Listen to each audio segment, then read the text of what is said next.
Madame, monsieur, bonjour. Encore beaucoup de monde sur la route pendant ce week-end. Alors on conduit dans toute la France.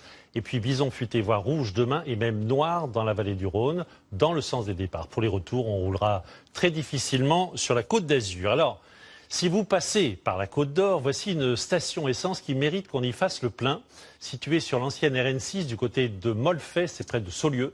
Elle vous transportera dans l'Amérique des grandes années du rock. Céline Blancpain et Thomas Gatti ont rencontré Pascal, son propriétaire.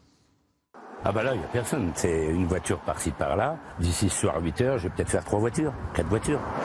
Difficile d'imaginer que cette modeste station-service était autrefois un point de ravitaillement indispensable sur la route des vacances. Et pourtant, avant la construction des autoroutes, pour rejoindre la ville de Lyon, près de 25 000 véhicules passaient ici chaque été. Pour moi, ça reste un peu un mythe. J'ai à peine connu ça parce que je suis de 61. Mais les parents ou les gens qui sont plus vieux que moi, à chaque coup, ils nous parlent de la 6, qui mettait 4 jours pour descendre dans le Midi. La ville du monde, ça mangeait, des stations-service partout. Des stations-service qui aujourd'hui ont presque toutes disparu sur la Nationale 6. Alors pour attirer les vacanciers, ce pompiste fan inconditionnel de Johnny Hallyday cultive sa différence. Une décoration rock'n'roll et surtout une attention pour chaque client.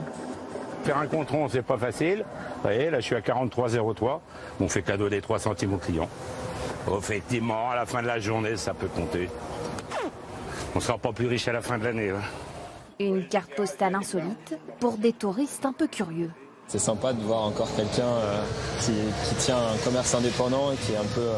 c'est personnel. Voilà, avec sa touche personnelle. Je regrette pas, c'est atypique, c'est vraiment particulier. On voit plus ça. Et si vous n'êtes pas trop pressé sur la route des vacances, Pascal vous fera peut-être découvrir sa Fiat 500. Souvenir de la belle époque sur la Nationale 6. Les 500, mais reconditionné un peu quand même. Hein.